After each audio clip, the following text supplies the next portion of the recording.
My butt number 2 goes to The Smuggler. You monstrous heathen. Continue. I think we did our Shit. we did our Space 50s recording recently, and I think Meg put it really well when we were talking about The Smuggler, which is that I think the premise, I think it's got a good premise. I think the execution is lacking a little bit. I just think that like there's a bunch of things about the short that like you kind of see coming. Like you can sort of see the prince coming from like a mile away, that he's gonna be the one that you're smuggling. I didn't really see the old woman being the Jedi necessarily coming. I had the feeling that like we were gonna get some reveal about who she was. I thought maybe it was gonna be like she's actually a double agent for the Empire and she's setting the prince up. So I didn't necessarily I saw there was some reveal coming, but I didn't necessarily see that she was gonna be a Jedi. The ability to speak might not make you intelligent, but we're going to try to prove otherwise. This is the Clashing Sabers podcast. I am one of your hosts, Brandon, and I'm here with my co-host. He is the bear droid that would never turn evil. It's Davor. Davor, look at you. This is the first time I think that either of us has worn a Star Wars shirt since we've been filming live. Yes, and it is very fitting because for those listening on audio, it's my F shirt. And not the FU shirt. No, it's the F from Star Wars Vision shirt. Yes. We just had to clarify that because, F and 0, and we'll talk more about that later. Because on this episode, we are talking about Star Wars Visions Volume 3, and is it going to be a banger? We'll find out. It's going to be really a lot of fun to finally jump into Visions. We're a little bit behind on it because I'm just going to put a spoiler alert out here. Not my favorite. So we'll talk more about that, of course, across the episode. But thank you guys for joining us, whether you're watching on YouTube, whether you're seeing this on Instagram or TikTok, and you are checking us out for the first time, or you're listening in the classic podcast format. We appreciate you guys joining us. Of course, subscribe to the network. We have a bunch of shows going on here. We've got Lindsay and I have finally started texting again to try to figure out when the heck we can film Don't Burn the Sacred Text, because that child is literally working 80 hours a week to be able to do her job, and my job is crazy. And we've got I think 5 books that we've got to record on. Oh, so no. Don't Burn the Sacred Text has not disappeared, guys. I promise we're working on it. Of course, we've got the main Clashing Sabers show. We've got Forever Star Wars that Mark is working on. And then, of course, we've got stuff over across our Patreon and everything like that. So, and then, of course, Zach and I crushing it over on Sid Talk. We're planning on recording next week, talking some Ben Solo and the hunt for Ben Solo. So that'll be a lot of fun. So make sure you're subscribed there. And, of course, like I said, jump over to Patreon. Amanda has some stuff in the works that I'm really excited for you guys to see, especially in video format like we are now. We're only, 10 years behind schedule, so it's fine. We're doing great.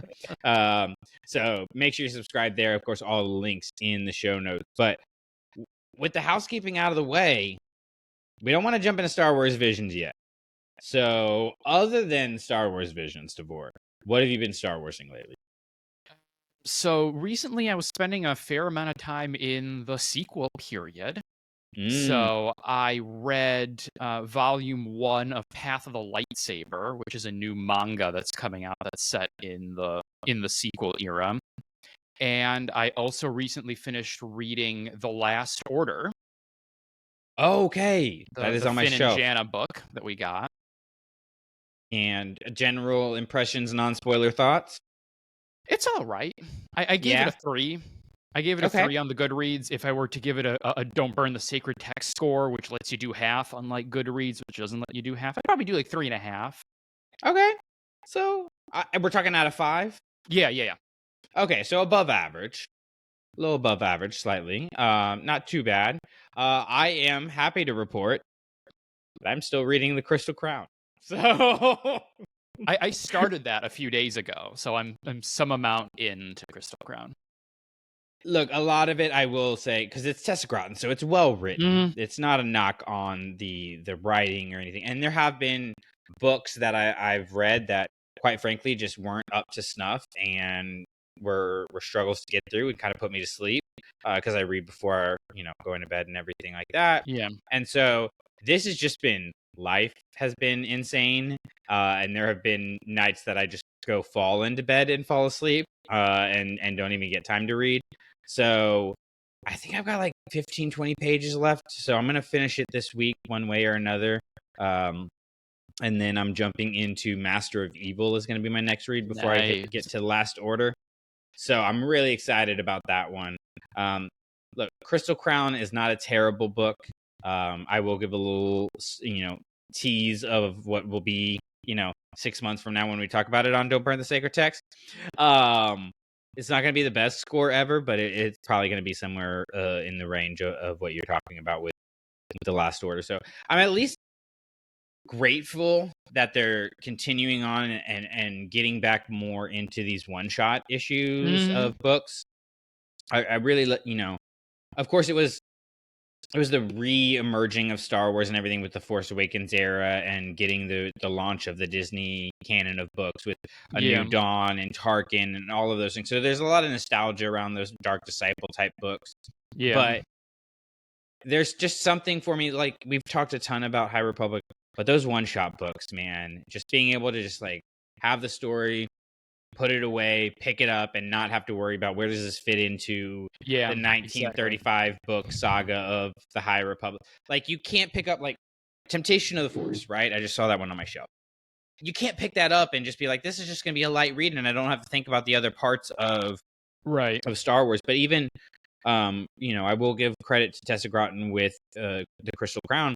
You don't have to know anything about the Acolyte to be able to get it. And quite frankly, I don't think seeing the Acolyte even adds anything to it. That said, I have washed a lot of the Acolyte away from my memory, so might not be the authority on that one. But so yeah, anyways, all that to say, still reading the Crystal.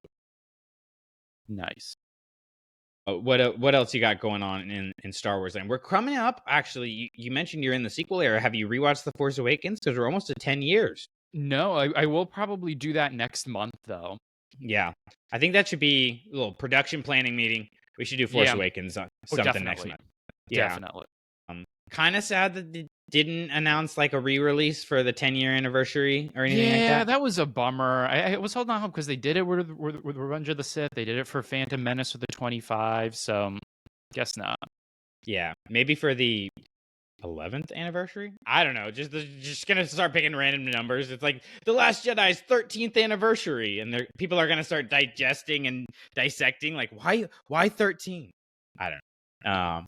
Anyways, so yeah, I have honestly, spent a lot of time, just to be upfront and frank, trying to get through season 3 of Visions. So we're gonna talk more about that tonight, and I guess you want to go ahead and jump into that? Let's do it. So for those of you who haven't listened before or haven't been on an episode for a hot second, our best and butts format that we use to do for reviews of shows, of movies, of anything of that nature, seasons of TV, we have 2 things that are our butts, which are things that we didn't like, thought could have been done better, so on and so forth. And then of course we have our best 2 things. So for me, Davor, I kind of stuck with our classic with what we've done with Visions of choosing 2 episodes and 2 episodes. Did you stick with that, or did you go a different route? For the most part, 3 of my 4 are just 1 episodes, and then one of mine is like a more kind of general like observation about the season. Okay, so Drew is here in spirit, is what you're saying. Yes. You cheated. Okay. A little bit. Got it. Unfortunately, Drew couldn't join us for the Visions talk, but he's gonna have thoughts. So we'll talk Visions next time we have him on. But well, let's go ahead and get started with our butts, and of course we start with the thing that we liked the least of the most, least egregious, if you will. Yeah. And then move to the most egregious. So I'll go ahead and let you start this time, and give us your butt number 2. All right, so my butt number 2, this one is one of the shorts. So my butt number 2 goes to The Smuggler. You monstrous heathen. Continue. Really? Okay. Yeah, so The Smuggler, I think we did our we did our Space 50s recording recently, and I think Meg put it really well when we were talking about The Smuggler, which is that I think the premise, I think it's got a good premise. I think the execution is lacking a little bit. I just think that, like, there's a bunch of things about the short that like you kind of see coming. Like you can sort of see the prince coming from like a mile away, that he's gonna be the one that you're smuggling. I didn't really see the old woman being the Jedi necessarily coming. I had the feeling that like we were gonna get some reveal about who she was. I thought maybe it was going to be like she's actually a double agent for the Empire and she's setting the prince up. So I didn't necessarily. I saw there was some reveal coming, but I didn't necessarily see that she was going to be a Jedi. I just mostly feel that like of all of the ones in the volume, I just feel like it does sort of the least interesting. Like it tells sort of the least interesting story, and in a lot of ways, this bleeds a little bit into my butt number one. Is like a lot of the story beats are things that we've gotten in other Vision shorts and have gotten done a little bit better. It's like we've gotten a lot of the Empire is occupying this place. We've gotten a lot of, oh, X turns out to be a Jedi. And like, so it's doing a lot of stuff, but not doing it in ways that feel sort of fresh and original. So, yeah. That's my. I won't say much because it sounds like I'm getting a sense for what your number one butt is, but that's a big issue that I had with the season overall, this volume overall, is I didn't feel like I was actually, trying to sort through my thoughts this morning writing about it. There's no Screecher's Reach here, which like of course is a high bar, right? But Screecher's Reach, the reason it is what it is because it did something that Star Wars hadn't done before. You know what I mean? It told a story in a very different direction. Like, yeah, sure, you had the kid longing for a better life, and you could say like Luke was longing for a better life, but really that's every protagonist in every story is longing for a better life in some way, shape, or form, right? So that's kind of a given. But having this monster, and then the monster is actually the one that's calling, like, it was really unique and had a lot of ingenuity to it, and there's nothing even relatively close to that here. And even talking about the smuggler, which transparently would probably be my number 3 best, but that's not a really high bar because you just have a Han Solo story. That's all this is. Yeah. You sort of Han and Leia, but like inverted. Yeah, which is like you got the prince and the smuggler as opposed to the princess and the smuggler. Yeah, but it's the exact same thing, right? Yeah. Smuggler meets Jedi who is protecting young child, that then child becomes leader of a rebellion, resistance kind of thing that the smuggler then joins. In a way, oddly enough, the short ends by teasing the more interesting story, because you get to the end and they're like I want you to help me free the kids from the planet. I'm like, I want to see that story. Like that's cool. Right? Maybe, volume 4 we get, the smuggler sequel. Yeah. It goes in there. So, yeah, I mean, again, like I'm just going to put this out and we'll probably get into it a little more later. As an overarching 9 episodes, I didn't hate this season. I thought it was fine, but it didn't feel like it pushed anything, especially the way season 2 did, just in so many different directions. Like season 1 was like, all right, let's take Star Wars, let's put it into anime, and like, yeah, we push things like the twins gets wild, and stuff like that, but that's like wild in an anime way, right? Whereas season 2, which was great, right? That's not a knock on it at all. It was the merging of those two mediums. Whereas, season 2 was like, let's get 8 or 9 just vastly different shorts going on. Yeah. And all of these, I could pin them to a Star Wars story that already exists. You know what I mean? And I thought that was to a detriment to the season overall. So, yeah, I kind of get where you're coming from. For me, my number 2 but is the Bounty Hunters. Okay, yeah. Go on. So for me, it fails as a serial. You're hating this, I know. The protagonist's motivations to me were really unclear and hard to understand. You have a Jedi that saved your life from indentured servitude, slavery of some sort, by releasing you from the collar, says go live a better life, and you decide you hate that Jedi because you have Stockholm syndrome. That's weird. To be totally frank, I'm Brandon, but I'll be frank for a minute. I really, really am tired of slave stories in Star Wars if we're never going to get a resolution to somebody doing something about absolving slavery in Star Wars. You know, like we got it in Queen's Shadow. We got like, oh, we're going to do something about slavery on this planet. And we're going to, and then it was just like, oh, but it's really hard. So we're not going to do it. You know, we have Qui-Gon in Master and Apprentice is like, slavery is an issue. We should do something about it. Yoda's like, nah, dog, we're good. You know, you have even Anakin's story of I'm going to go back and free my mother and free all the slaves. And he just forgets. Like there's so many slave stories in Star Wars, and we're not having a story where we're gonna do something about the issue of slavery in an overarching story. So these little stories, while they're important, right? Slavery is terrible, and every like objectively the worst. You know, it and the Holocaust are your worst things that have ever happened in the history of humanity. I think we can pretty much agree on that.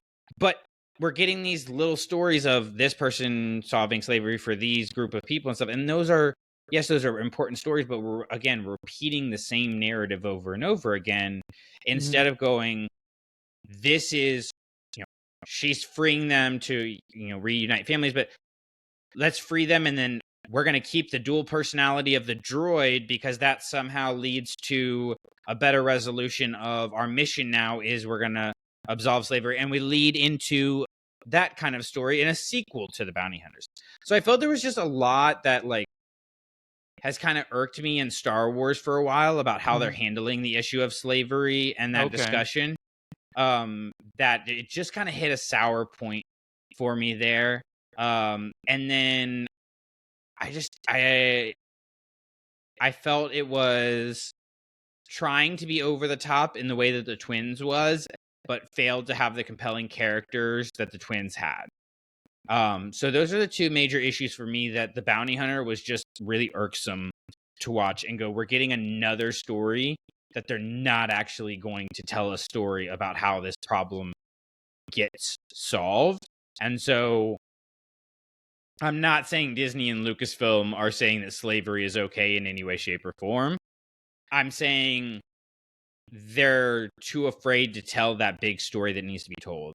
You know, we essentially get the same thing in the sequel trilogy, where we have these children who are taken to become stormtroopers. They're essentially slaves. Yeah. And you had an opportunity there at the end of the saga to do a stormtrooper rebellion. The slaves rise up and get their own autonomy, right? And you don't tell it directly like these are slave stories, but you get the narrative going there. So again, if they're going to just keep teeing it up and then not hitting it off the tee, I'm just frustrated with those kinds of stories.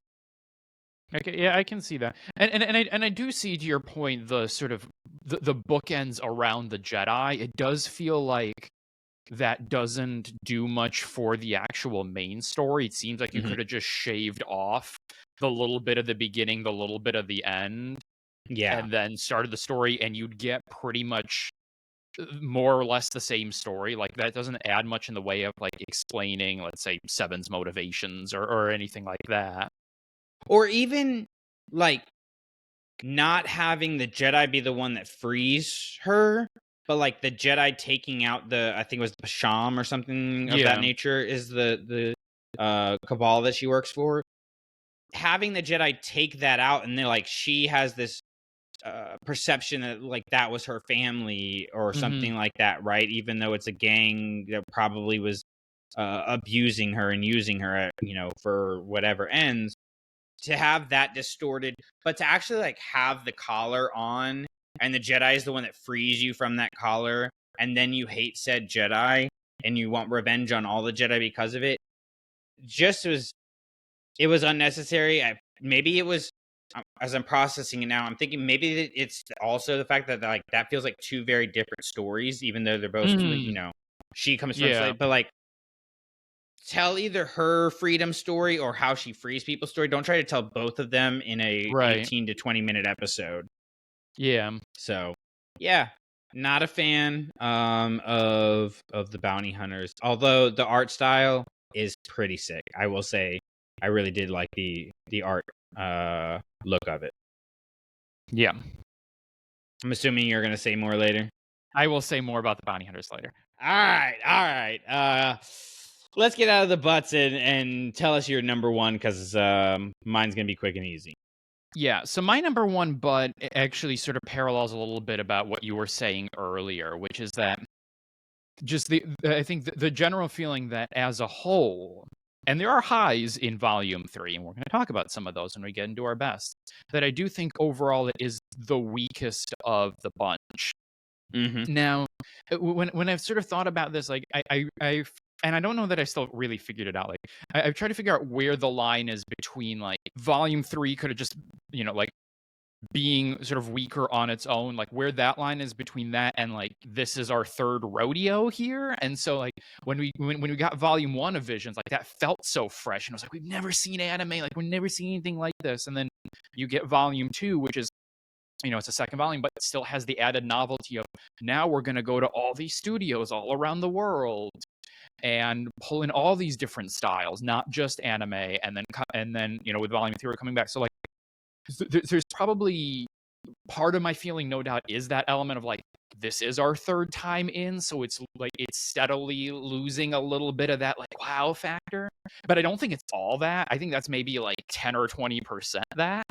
And I think the rest of it does have to do with, yeah, like again, there are shorts in here that I love, and there are moments that really like blew me away. But again, like there was nothing that, for example, dazzled me the way that Village Bride does in volume 1, or that made me feel bad in the way that Screecher's Reach does in volume 2. Yeah. Like there were no, like, those highs and those lows didn't get there, even with the shorts that I feel are the strongest out of volume 3. And I think there's like a combination of factors of that. Like I think it doesn't help that 1/3 of them are sequels. Yeah. So like that in itself just automatically reduces the novelty factor. And I do feel like I think Lost Ones, the Village Bride short, I think is the strongest of the 3 and does the most interesting stuff with its characters. The other 2 are decent, but I feel like dual Payback, I never have had strong feelings about the Duel / the Ronin like storyline, and I feel like even with the second one, like he doesn't develop at all as a character, and it's pretty much the same. They want that to be such a thing. Like I know they want that universe, that Ronin thing to be, and it's just not. It's just not. And then with Child of Hope, again, I think Child of Hope is like good. I enjoyed it. Like I love the little droid. Like there's great droid content and all that. But it also does sort of feel like the sort of necessary bridge between like the Ninth Jedi, which was this like, again, this sort of like wow moment of the short, and people fell in love with it, and they were like, I want the movie of this and all of that. And then what you can imagine as like the third act to come, right? Like the part scenes, like, and it's sort of like the part B that has to happen to get you in between A and C. It has that feeling. It feels very much like a setup for the series. Yeah. It feels like the 100%. Chapter 2 of the book that you have to read to get to chapter 3. Like you can't just 100%. Go from chapter 1 to chapter 3. So like there's that element that I think factored in, and then there's also, and I talked about this a little bit in when we did our episode with Hope, and we were talking about Visions there a little bit.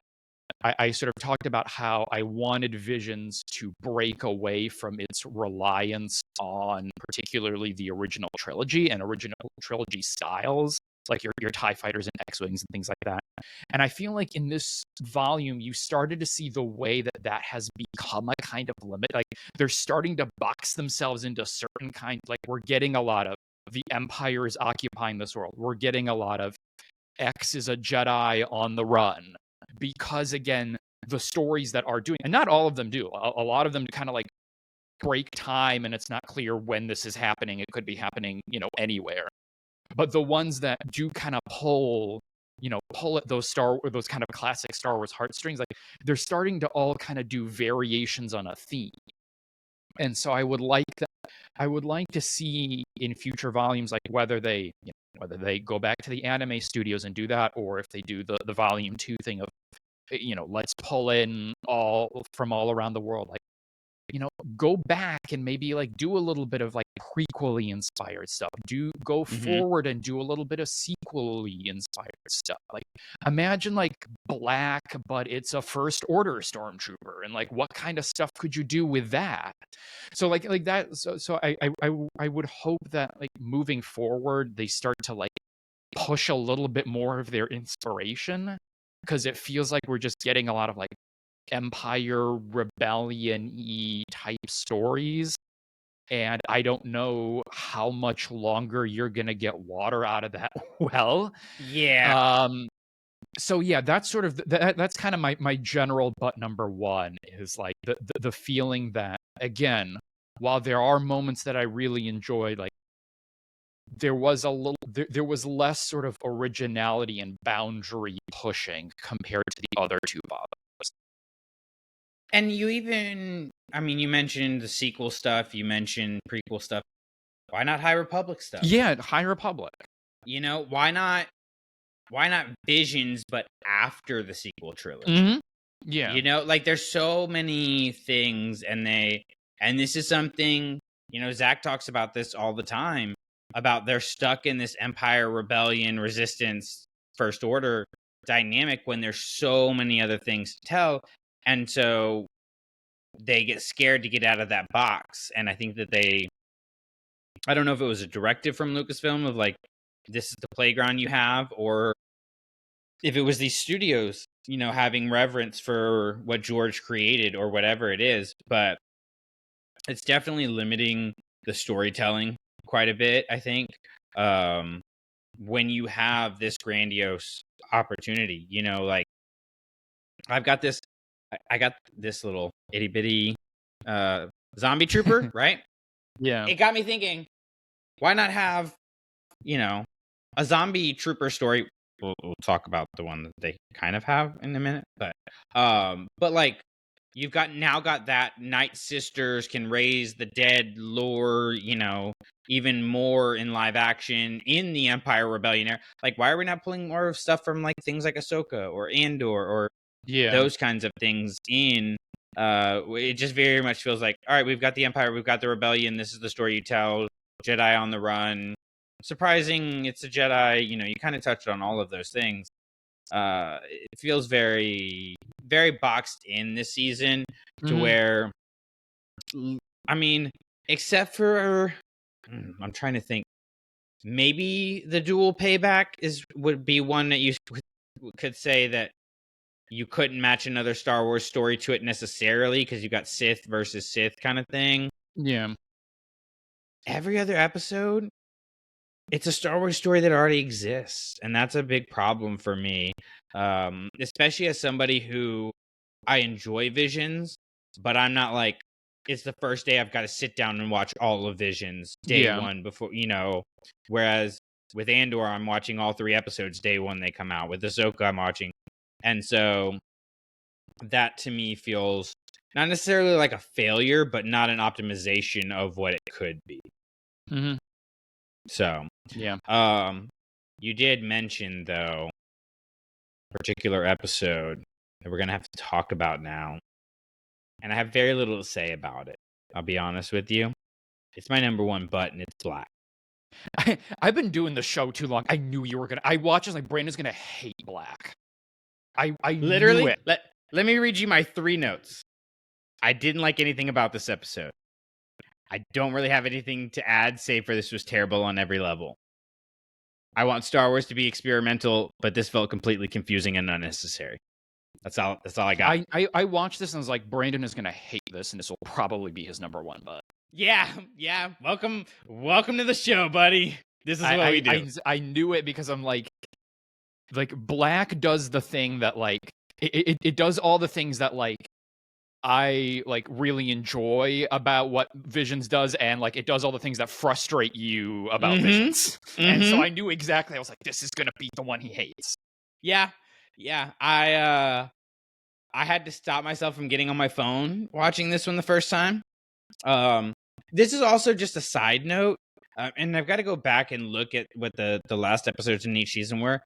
But I feel like the 8th or ninth episode of each season has been one that has made my list of like I didn't feel like I feel like every season of Visions, like the last one, is just a dud for me.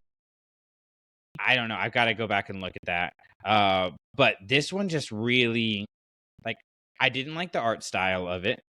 I was kind of intrigued of like, oh, are we getting zombie troopers with like the kind of ripped mask? And then it didn't really feel like it was that. Everything happened to me too rapidly to really be able to digest what was going on. To the point where like I had to read the description in on Disney Plus to be like, what were they trying to do here? It was look to me, it was just a stormtrooper going on an LSD trip, and I didn't really feel the need to go with him on said trip. You know, what I think, and maybe you had a different interpretation. What I think they were trying to do was tell a story of like a stormtrooper fighting for his life as the Death Star is coming to, or maybe the second Death Star, based on how it was drawn, was, you know, coming to its end, and the war was coming to its end, and he was reflecting back on everything that had happened to him and whatnot. That's kind of what I took away from it. But it just, I didn't like the sound design. I didn't like the art style. Nothing for it worked for me. This, to me, you know, for my personal taste, again, this is a taste thing, especially with Visions, because there's so many different styles and everything from the music to the sound design to the art. This experimented and failed on every level for me, in a way that not a lot of other things have. Even the thing in Star Wars that I dislike the most, the Acolyte, you've got, what is it, episode 4 or 5, Night, or whatever, that you're like, that's an amazing freaking episode, right? Even, you know, authors that I have not clicked with, like Daniel Jose Older, you got Race to Crash Point Tower. There's little things in the things that I, in Star Wars, don't enjoy, that I try to pick out, like, all right, what's the shining light there that I can at least go, you know, there's some level of appreciation for it. For Black, just, and it's a grandiose thing to say for, you know, 12, 18-minute episode or whatever. It's a short, it's one of the shorter ones, I think. Yeah. It just, it didn't do anything for me other than frustrate me, like you said. Yeah, it is it's a very challenging short. It might be one of the most challenging pieces of Star Wars media ever made. You know, there's a lot of people for whom Black is, you know, the highlight of the volume. It's not for me personally. When we get to my number one best, I'll talk about what is to me the best short in volume 3. I think I appreciate it for what it does, as far as like it really kind of takes the assignment of Star Wars Visions of like, okay, you know, you're in the Star Wars universe, but we're not going to constrain you by any of the conventional rules or canon or style. So then just like go. And so I think you clearly see the creators are like, okay, we want to tell the story about sort of trauma and war, and about what is it like to be this sort of cog in this machine, that like this like grinder that just like takes people and just turns them into fodder. And like, let's tell that story, but in a way that you can't do in live action, that you can't even do in like canon animation. Like, let's just and let's just run with it and just crank all the levers to 100, and, you know, send all of the engines overheating. So I appreciate it for doing that, for really just like going with the assignment. And like I said, like it is like, it's a really challenging one. It's literally visual set to smooth jazz. Like, it does not, it puts all the onus on you, the viewer, to I forgot about the jazz for a minute. Yeah. Like it puts all the onus on you, the viewer, to essentially you tell your own story of what's happening. Because like you get the red and the green stormtrooper, and you're like, again, it's like there's a way to, there's an extent to which like almost any interpretation of what's happening is valid. Is like, is it two sides of this one guy going to battle? Like, is it literally two people battling? Yeah. Like, at the end, you get a resolution of like they come together. But again, the short doesn't tell you what that means. It's like, has he kind of internally reconciled this conflict that he's been on? Is he dead? you don't know. Like, it doesn't tell you what that means. It just tells you, okay, there's been this fight and now they're together and it's fixed, and leaves you to be like, okay, you figure out what that means, and whatever you come up with is what you come up with. It's like the whole thing is sort of like a giant like 12 13-minute Rorschach test, where it's like whatever you see Yeah. in the ink blot is like that says as much about you as about what the person who made it says. And so I 100% agree that like it's tough, and you got to be in a certain state of mind and a mood to be able to want to watch it. And if you're not, you're going to get to the end of it and be like, what just happened? So Yeah. Like, there are I like weird Force stuff, right? I've talked about that before, and like that's why the Bird of Paradise didn't make my list, because I kind of felt like it was a little too rushed in the story it was trying to tell. But I like that it went weird Force stuff, and then you had the Sith and the Jedi kind of realizing they were one kind of idea, right? So I don't dislike, Black for the story that it was necessarily trying to tell. It was the means in which I think it told it. I honestly forgot about the jazz for a half second. And I like jazz. I got nothing against jazz music. I freaking hated that as a sound design, because you really don't have a lot of sound to it other than the jazz, right? And sound design is such an important element of any story, but especially Star Wars, with Ben Burtt and John Williams and all of those things that really made it what it is. And you kind of lack all of that. So I see what you're saying 100% about them taking the assignment of Visions and turning it to 100. Spinal Tap would have said this one goes to 11. They did that, right? I think they failed at it personally, which, you're allowed to do as a creator. For those of you that don't know, like I'm a journalism teacher. I do a lot of content creation with my students, and I tell them like 9 out of 10 things that you bring me should be bad, because you're figuring out what the heck you're trying to make in that process, right? So we have, 9 episodes here, and while I didn't, love the majority of them, like there's just one that I thought was objectively, in my opinion, not even objectively, that's right, wrong word to use for this, but that was for me just very much like, no, I didn't like anything about that, and that's okay. You know what I mean? Yeah, Like it's absolutely. allowed to exist. Yeah, like it's gonna happen. In the Star Wars community, we talk so much about like so many times, like, oh, we don't want them to play it safe or whatever. Like, we want them to take risks. Like, inherent in risk taking is that it's not gonna land for some people. Like, some people are gonna say, like, this is awesome. Like, this is exactly what I want. Like, and some people are gonna look at me like, nah, man, that's not what I want. Like, That's people gonna love the happen. Battlefront novel, the original Battlefront novel. There are fans of it. Yeah. I think it is a waste of paper, and Alexander Freed's written some great stuff, for Star Wars. That's not one of them. Last Shot, I think, is not a great story. There are people who it's their favorite Star Wars novel. Totally okay, and I think there's a contingent of Star Wars fans out there, like you said, that I think do like Black and will connect with that. It pushes the boundaries of what Star Wars can be, and this is the space to do it. But again, for me, it doesn't do what it was trying to do. It didn't win on it. And I will say, we talk about people having their fingers in the pie and all of that stuff, right? Especially, when I was thinking about Black, I was thinking a lot of, other failures in Star Wars and where's the scale to that. And of course, like, my big one that really hit me hard was the Acolyte, right? And there was part of the reason we know the Acolyte did not become what it could have become was because there were too many people interfering in the story that Leslie Headland was trying to tell. Whether she would have told that story well or not, that's a whole nother conversation. Reports have come out of Kathleen Kennedy, Filoni, Bob Iger, everybody kind of giving their opinion of what it should be, and it stopped being what she intended it to be. I don't think anybody did that with Black. I 100% think they were just like, they just sent it in on Google Drive, and they're like, here's our episode. And they're like, all right, cool. And they just posted it on Disney Plus kind of thing, right? Like, and I have a lot of respect for, you're going to say, as a brand, as Disney Lucasfilm, Visions is a place for creativity that is unhindered, and then we're giving these studios free reign.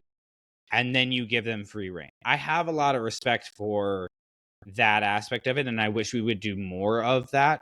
When we're saying that for creators, we're allowing them to play in this playground in the sandbox of Star Wars.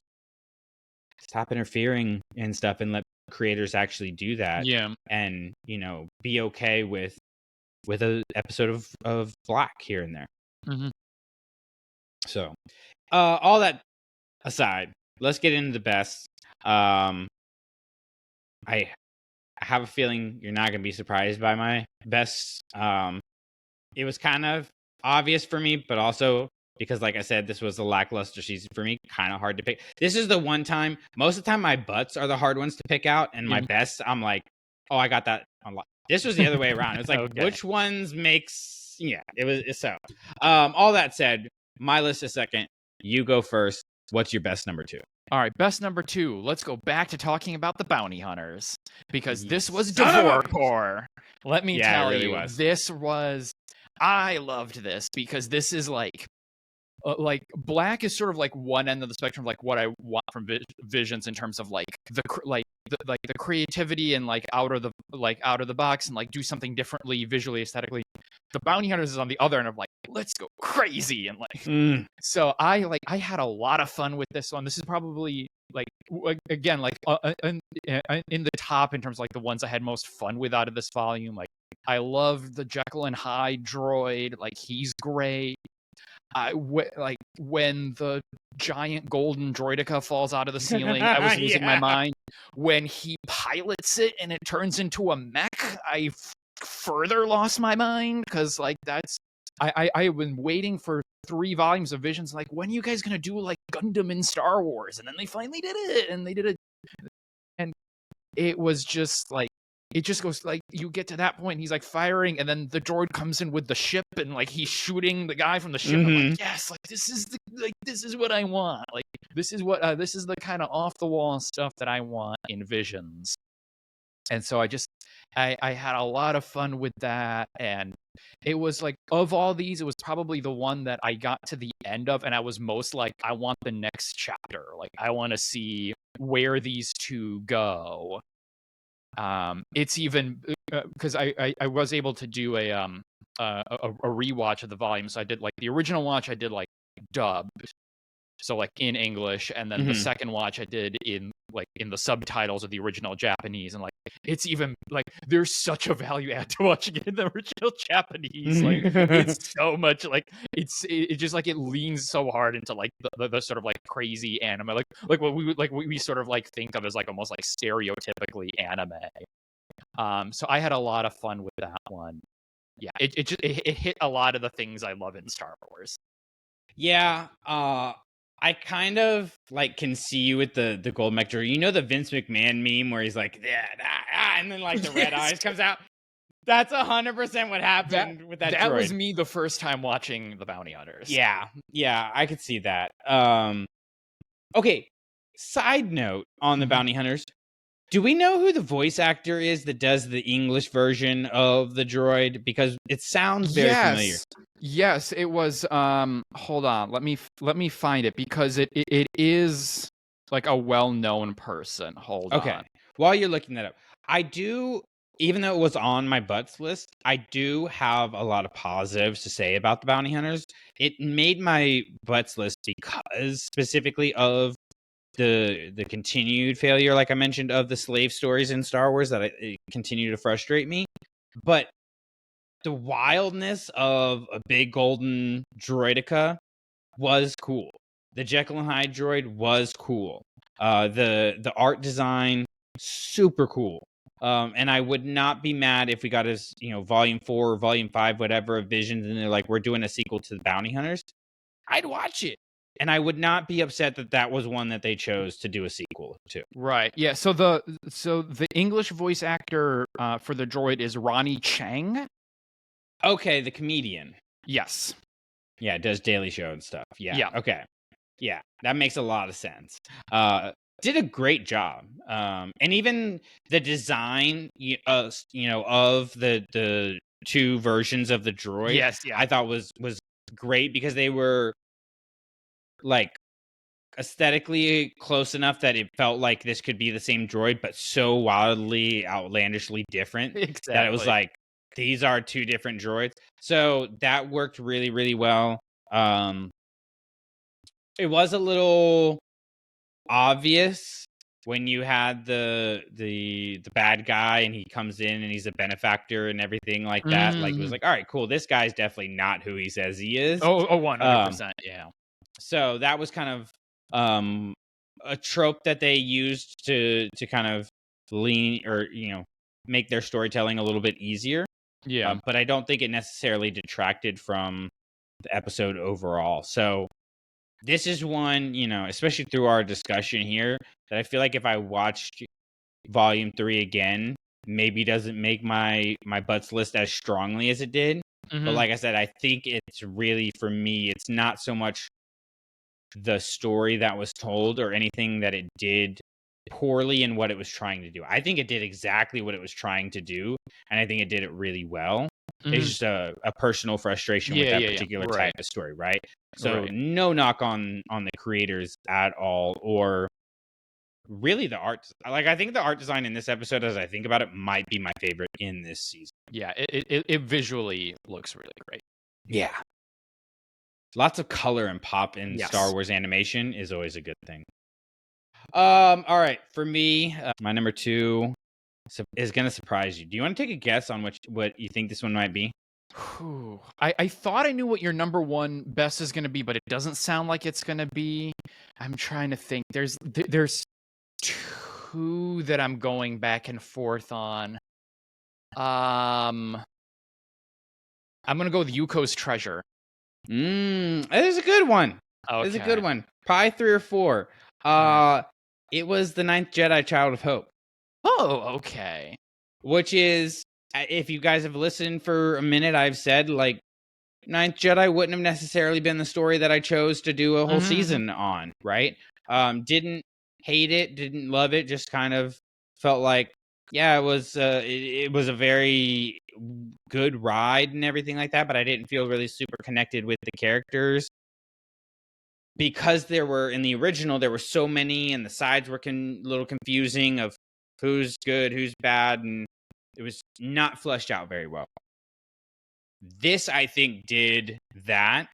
What I personally thought Ninth Jedi, the original, didn't do well, I thought this episode did really well by really focusing in on your main character, Mhm. her arc, her motivations. You could watch this episode without seeing the original Ninth Jedi, follow everything clearly, which I think is Yeah, yeah. important in the serialized storytelling. I freaking loved the droid, was so cool. He really is very cool. Just Teto? like Yeah, I think. Teto, yeah. If we don't start seeing some Tetos pop up in Galaxy's Edge, like, Oh my why god. are we even here? Um, really loved that. I loved that it didn't do the easy thing. The Mhm. easy thing for, like, Teto would have been for his master to have survived the years in freezing or whatever, Mhm. behind, right?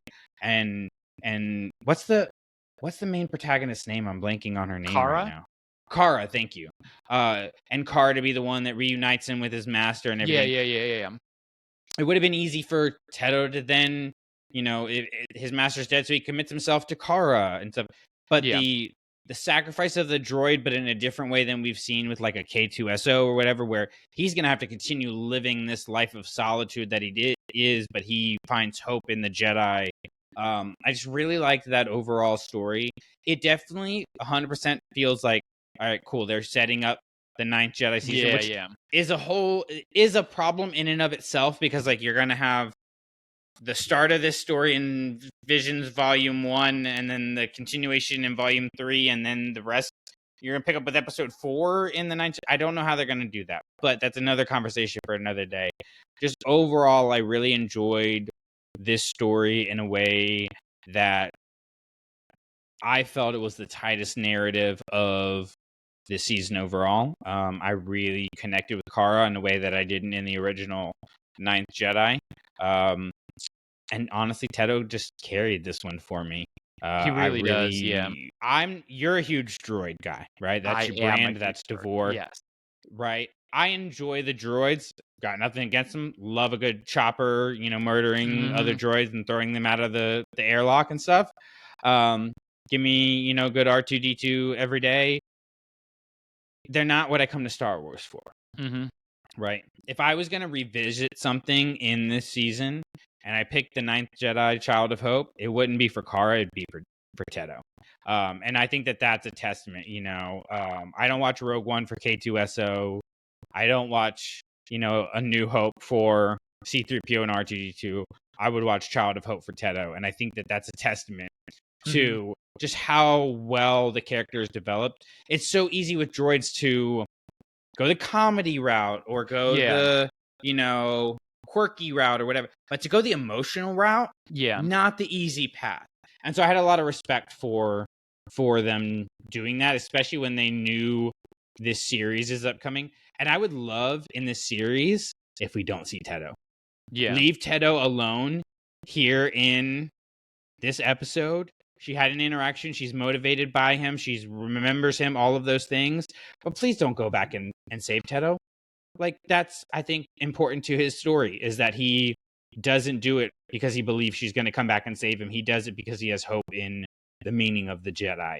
And that hope should inspire Kara to continue on her journey. And, it sounds like she's going to find her father, or at least try to find her father and stuff like that. So for everything that I said, that most of these episodes just repeated Star Wars stories that we've had overall. I don't feel like Child of Hope did that very egregiously. There are certain elements Yeah, that I yeah. think you could argue, but I think it told a different story in how a Jedi interacts with a droid, and the droid is actually the one that has empathy for the human instead of, Luke having empathy for C-3PO and R2-D2. Just all of those factors came out of left field for me. I was not necessarily not looking forward to this Mhm. sequel. But everybody knows my thoughts on Ronin as a sequel to The Duel, and The Duel itself wasn't my favorite episode in season 1. So the sequel to that, I was like, okay, cool. It's going to be a thing that exists, and I'm sure it'll be fine. And it did exactly that. Yeah. I was kind of the same in Ninth Jedi, and I was like, wow, this one really hit for me on all levels. So really enjoyed it, and I'm really glad now that this is one that they chose to do a sequel on. I'm looking forward to the series. Yeah, yeah. Yeah, it was yeah, I think you're absolutely right that, like, it scores very high on originality. I think they do, like and with any kind of, like, short form storytelling, whether it's, like, a short like this when you're talking about, what, 20-25 minute, um, you know, an episode or whatever you wanna call it, short film, however you wanna describe it, or, like, a short story. Like, I'm always impressed when creators are able to, like, do that where you introduce a whole new character, and then, like, you take them on this whole journey, and you establish this emotional attachment, and, like, you're able to do it in, like, such little amount of time. Like, you don't Mm-hmm. have 2.5 hours of a movie or whatever. You Right. have 20-25 minutes, and I think they do it very effectively with Teto. Yeah, 100%. 100%. So looking forward to never seeing Teto again, but going back and revisiting Teto in this perfect episode. What do you got for your next best? Alright, so, yeah, my number 1 best. Let's talk about Bird of Paradise. Whoa! Yes. Not what I expected. Yes, I think this is the best short of volume 3. I thought this was going to be your best because this has just checked so many Brandon boxes. There's It really water, does. there's a cave, there's the whole Luke throwing away the lightsaber of it all, where the person's is tempted to strike him down, but then, like, I'm going to show you compassion. Like, it's like checks all those boxes. So I'm shocked that it was not your number 1 pick, but No, it was no. my number 1 pick. It's a great episode.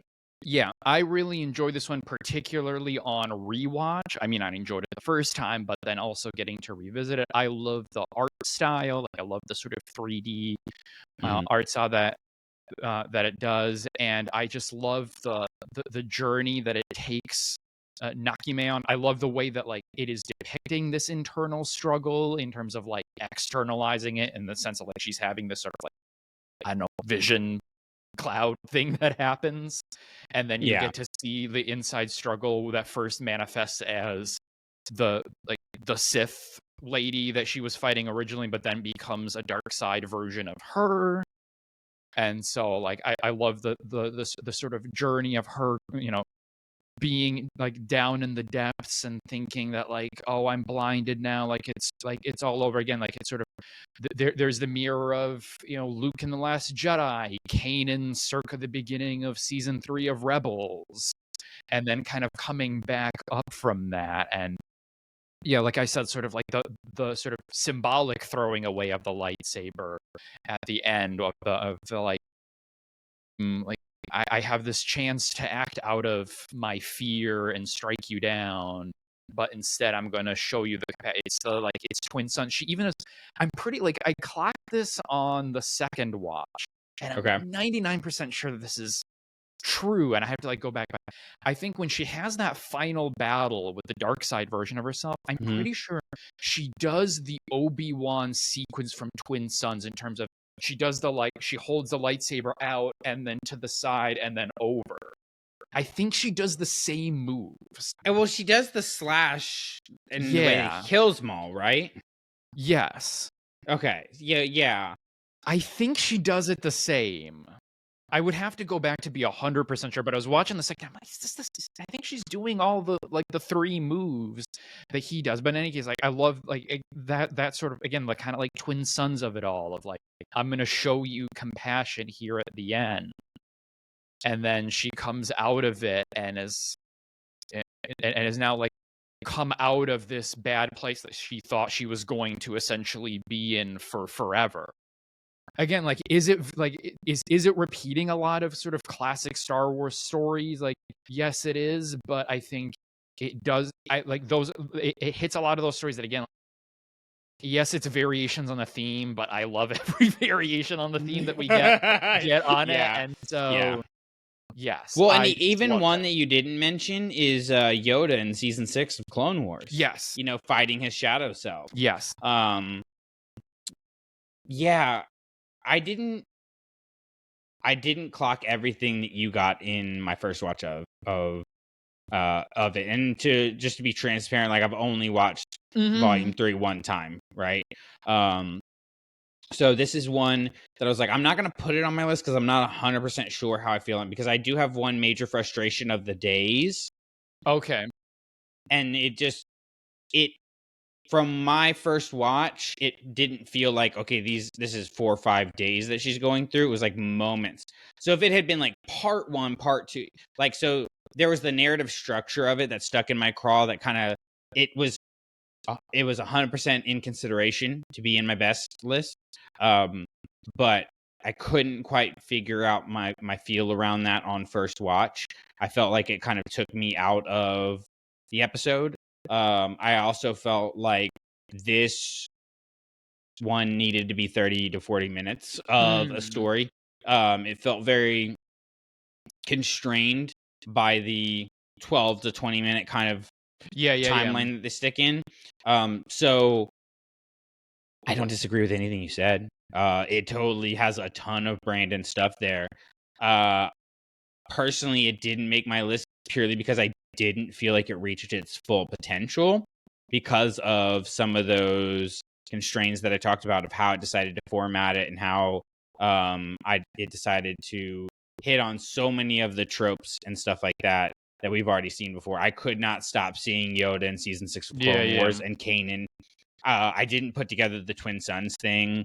To be totally honest, didn't catch the throwing away of the lightsaber kind of idea as much because I was stuck on the Yoda situation.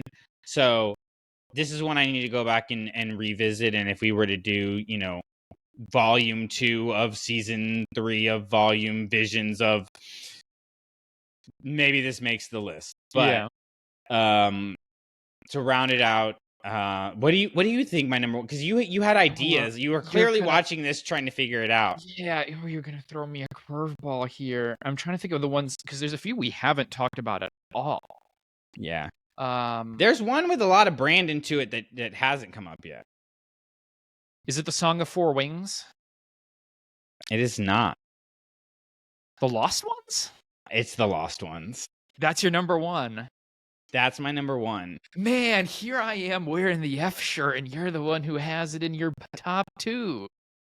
Yeah. I mean, I respect that. Look, Village Bride is a gem. Uh-huh. It is fantastic. It is possibly the best episode of Visions. If it's not the best episode, it's number 2. With Screecher's Reach being up there as, the only one that can step into the ring with it. I really didn't expect this one to live up to. It doesn't reach the levels Village Bride does. No. That is It is impossible. Let's just be transparent. Yeah, let's just be transparent about that. But this is a really solid episode that I thought did a really good job of, speaking of things that are very Brandon coded, of showing what I want the Jedi to be. So a lot of times I go back to the Martez sisters. Okay. Yeah. I'm getting somewhere with this. The Martez sisters, everybody hated them in season 7. I thought they were vital to season 7. 100%. And there's one line in particular that I always go back to when I'm thinking about Ahsoka and her journey. And it is when Rafa says to her, I don't have the quote exactly, but she says, you're not a Jedi, but you're what I want the Jedi to be. And that is what F is. She's not a Jedi in the proper sense anymore without the order and her master and everything like that. But she is what I want the Jedi to be, where she willingly gives of herself to take down Zero, who she is able to distinguish this being that is in front of her with her former master, and to be able to hold on to the lessons that master taught her while absolving herself of any feeling of wrongdoing for the monster that they become. I thought it was really powerful. I thought it was a perfect sequel to The Village Bride. It is not the Empire Strikes Back to A New Hope. Yeah. But it is The Village Bride is Empire Strikes Back, and this is A New Hope, right? Whereas this is a great installment that could bring somebody into Star Wars and really show them what it's supposed to be. And look, I love me a good Jedi sacrificing themselves story. And so to see F's just laying there, unable to do anything because her limbs are gone, and it's actually the rogue who, kind of rebel, for lack of a better term, that's the one that saves the Jedi instead of the other way around. Yeah. Was, I thought, something creative and new, and I really appreciated that. So really, musically, visually, script wise, plot wise, theme wise, it's kind of funny because everything that my number one but Black, I think, didn't hit for me, the Lost Ones hit for me. And so in that way, I think it kind of perfectly balances out kind of what we were talking about with Visions, in that you try things and sometimes you succeed to high highs and sometimes you fail to low lows.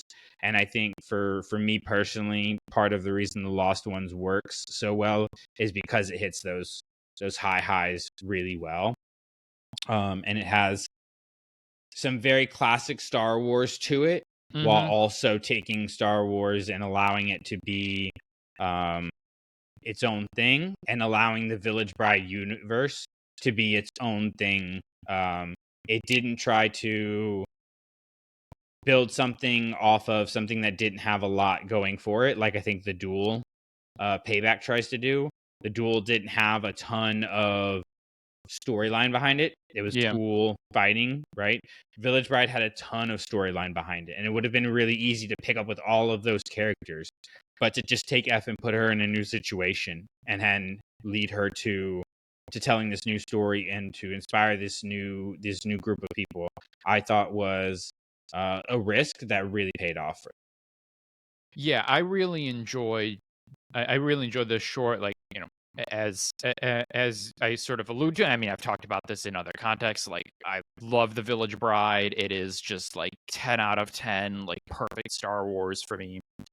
And so I went into this short, obviously, with a lot of anticipation. I mean, like knowing basically that I was like, there's no way it's gonna like get the magic, because it's just like it's just impossible. Like, it's not a knock on the creators or anything like that. And like, I love F. I think she's like one of the most compelling, like maybe the most compelling character to come out of Visions. Like, every time she's talking, 100%. like every time she's talking, I'm like, oh, I gotta take notes. Like what you're saying, Yeah. like that's good. I need that. And so I think, yeah, I think again, I sort of said this a little bit in the butts, but I think of the 3 sequel shorts, I think it sort of takes the lead character in the most interesting direction in terms of bringing her into this confrontation with her master, who is a zombie or somehow reanimated. Unclear exactly what he is or what his deal is, but like this kind of literal physical confrontation with her past, and like her needing to really like confront that literally in order to kind of start moving forward. Yeah. Well, and I think there's something to be said too about generational trauma here, Yeah. right? And how she doesn't allow Zero's trauma to become her own.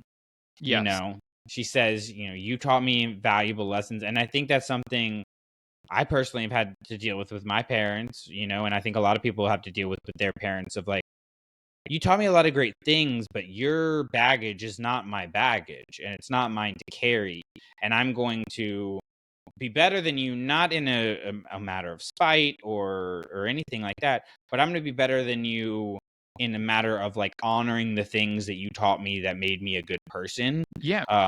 To improve the world around me. Yeah, it's the we are what they grow beyond of it all. Mm-hmm. Like, it's like Yep. all that, like, greatest teacher failure is. It's like, yes, bad things happen in the past or mistakes are made, but the answer is not just like chucking it all away, and like it's like you learn, you atone, you change, and then you go forward. Yeah.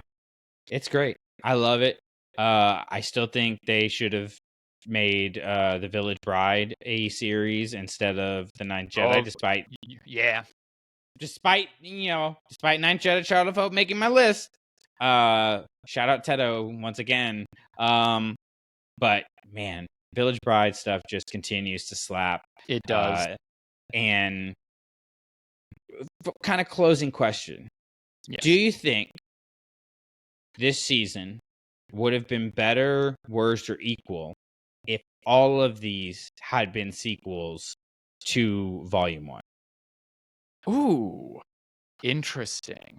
I'm gonna say weaker, because I don't know that I'm not gonna say, because I don't know that all of the Volume 1 shorts necessarily have like compelling chapter 2s. Like, there's ones I can think of, like Twins, like that I could see you doing a compelling chapter 2, as far as it ends on this note of I'm gonna go find my sister and whatnot. Like, I think you could do some interesting stuff. Tatooine Rhapsody, like, what does the sequel to that look like? That you forgot that was a thing. Thanks for that. Yeah, so yeah, I don't think so. Like, I'd rather have the space, or like create the space to tell kind of new original stories with new original characters. Like yes, continue the stories that maybe feel like they have a natural next chapter to them, right? Where you end, like, let's say, a Ninth Jedi, and that really feels like, oh, okay, like we just saw chapter 1 of, we're taking the first steps into a larger world here. There's naturally that leads into a 2 and a 3 and a beyond. But there's other ones that really feel like, okay, you did the 20-minute arc story, and like that's kind of like, these characters presumably, live on in their own little, universe. But is there a story to tell? Yeah. Maybe not necessarily. Yeah. I think maybe equal for me. Just because there are so many in Volume 1, like, forgot Tatooine Rhapsody was a thing, to be honest with you. I think that was my number 1 in Volume 1. I just really did not jam with that episode, ironically enough. But like, The Elder could have had a sequel. Twins could have had a sequel. I feel like 6 to 8 of them could have had a sequel. And again, I thought about this because both of my best were sequel episodes. I am a big sequels person. I enjoy already knowing the characters and getting to just jump into the themes and character development and stuff. Even in like, I love me a good Aladdin King of Thieves, like throw me the third sequel where I already know the characters and stuff like that. But yeah, it was just a interesting like alternate reality if we had gone that direction. So it'll be interesting to see as we continue on what we get, if we get volume 4 of Visions, what happens with the Ninth Jedi series, and how that all kind of expands the Visions timeline, because it feels, this is a place where they're willing to take some risks. They swung and missed hard with Ronan by everybody except for Drew and his cabal of people. But like pretty much everybody else that I know is said that was a terrible failure. But then you come back with the Ninth Jedi series and go, okay, cool, we can take this and we can turn it into a full-on series. Maybe we get a straight to Disney Plus movie of Bird of Paradise or Yuko's Treasures or something like that. That has the potential for more of that. So there's a lot that they could do with Visions, and it's going to be exciting to see where it goes. I guess we'll have to wait till like 2028, 2029 before we get four. Yeah. So we'll all be we'll have Star Wars movies out by then. We'll have more Star Wars books out by then. Apparently there's going to be Star Wars movies. I don't believe it until I'm in the theater, and even then I want the credits to roll before I'm like, that was the thing that happened, right? So lots of potential for Star Wars coming up, and of course we're going to talk about it all here on Clashing Sabers. Davor, this is not the only Star Wars thing that you do, so tell people more if they want to listen to you more, see your insights, and hear your wonderful wife, where they can find you guys. All right, so if you want to find me on social media, I'm over on Blue Sky at Demondum. You can also listen to me as a co-host over on Space Swifties, a Star Wars and Taylor Swift podcast that I host with my wife, the one and only Meg Dowell. The December episode will be about Visions Volume 3, so we do some playlists for Visions Volume 3. So if you want to hear more conversation about Visions with a little bit of a twist, go check that out. Yeah, definitely go subscribe there. There's, let's see, hold on, I'm counting. Yeah, there's 0 bad episodes of Space Swifties. 0 out of 100 or whatever you guys are at now of bad episodes of Space Swifties. So go follow them. And of course, like I mentioned at the beginning of the show, make sure you're following us on all of the socials. We are on TikTok, Instagram, Blue Sky, and of course our Facebook group, Star Wars Clashing Sabers. All of those are going to be linked in the show notes along with our Patreon. If you are new to the YouTube channel, we're trying to build that up just to kind of spread what we have going on. So make sure you subscribe there, because the more subscribers we get on YouTube, more people we get on Patreon, and more we get to do the most important thing that we do, which is put Star Wars books in the classrooms across the country. So we're getting to the holiday season with Thanksgiving and Christmas and Hanukkah and everything that gets celebrated around this time of year. Look, guys, teachers are stressed right now. Teachers are struggling right now. People are coming for teachers' books right now. Let's give some teachers free books. Yes. It costs them 0. It costs you 0 if you're not a part of our Patreon, and you just go over and nominate a teacher on our website. And it's a bomb-ass Christmas gift, Hanukkah gift, Thanksgiving gift, random Tuesday in December gift to send to an awesome teacher, and just tell them that you appreciate what they're doing, we appreciate what they're doing, and inspire their students with these kind of stories. So again, links in the show notes. Go nominate a teacher. Let's have a teacher a day in December that we send books to. Challenge right there. I just made it up. I don't know if we can even afford it, but we're going to make it happen. We're going to have the 25 days of giving free books to teachers. Let's do it. Clashing Sabers community. Davor, we forgot to talk about one thing, so we're going to have to start the episode over. What's that? It is the, have you heard about this hidden episode? If you let Vision, you know how like old, like the Black Parade, if you let it play long enough, it's got a secret song on it. If you let Black play long enough, you actually get to a secret episode of Visions all about Batch 8. Hi ho. Bye, guys. Dude, this is not a spoiler, but there is no Batch 8 in Last Order. I was waiting for it. Yeah! I was like, come on, it's Finn. Like, say something. Like, come on, Kwame. Like, just put it in. And no, there's no Batch 8. Dude, if we don't all show up to Celebration in 27 with custom Batch 8 shirts, you're all fired. I don't think I can fire you because I don't pay you, but you're all fired. We gotta do it. We gotta do it, man.